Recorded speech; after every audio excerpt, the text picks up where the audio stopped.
Hello guys, welcome back to another video in this NumPy tutorial series.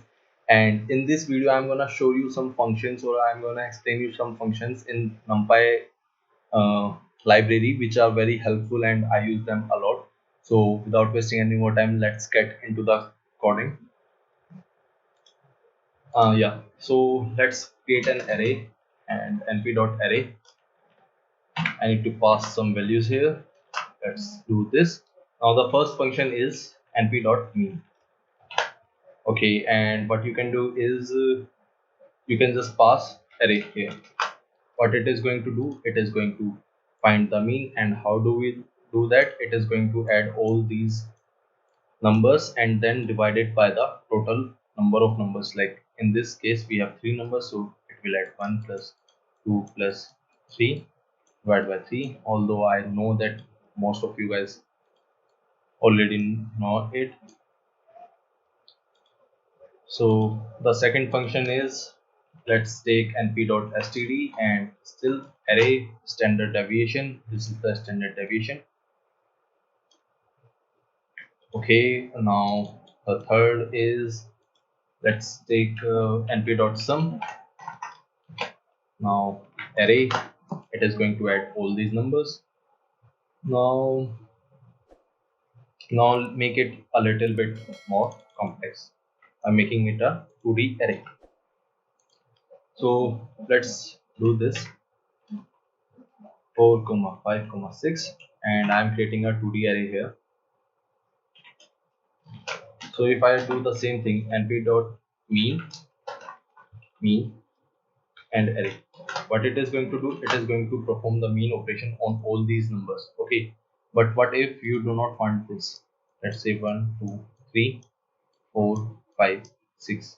Let's say you want the mean of these two, these two, these two, or let's say these three and these three. So how we are going to do that? Let's take np dot mean, and what I'm going to do, array comma x is equal to 0. X is basically whether the rows or the columns, and 0 axis means rows. What it is going to do, it is going to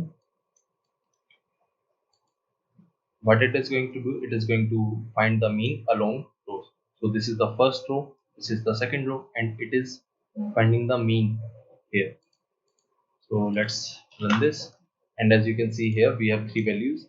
The first is from these two, the second is from these two, and the third is from these two. Now it might be confusing, like why I said that x is 0 means it is rows. 0 means rows. So if you look at it closely, like this and this is in a different row, so we are doing it by row. Because when I was learning it, I was thinking like, oh, this is a single column, so we are doing it along column. But no, this is a different row, so we are doing it row wise. So similarly, if you want to do it like on the columns, you will have two values there. I guess x is equal to 1. Yeah, and here you have two values, one of this and the second of this. Now if you want to find the exponential function, if you want to use the exponential function, what you can do is np.exp, and here you can, like, the 0, I think 0 is 1, 0 is 1, yeah, 0 is 1. So by this way you can find the exponential function. And let's say np.square root, it has also basic math functions, like let's find the square of 5, so it will be 2.23. Now it has also square, let's say find the square of 50, it is going to find 2500. Now, so one of the most complex operations in matrices is the inverse of a matrix. So let's find out the inverse of a matrix, and we already have a 2D matrix here. Let's take this, but we need a square matrix to find the inverse. So let's do that, and now it is a square matrix, so let's run it. We can print out the square array here.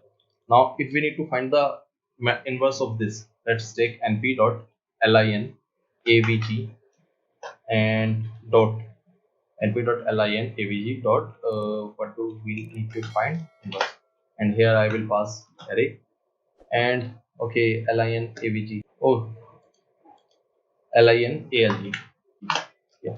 So this is the inverse of this array, and believe me guys, inverse, finding an inverse of an uh, array or matrix is one of the most resource consuming operations that you can do using matrix.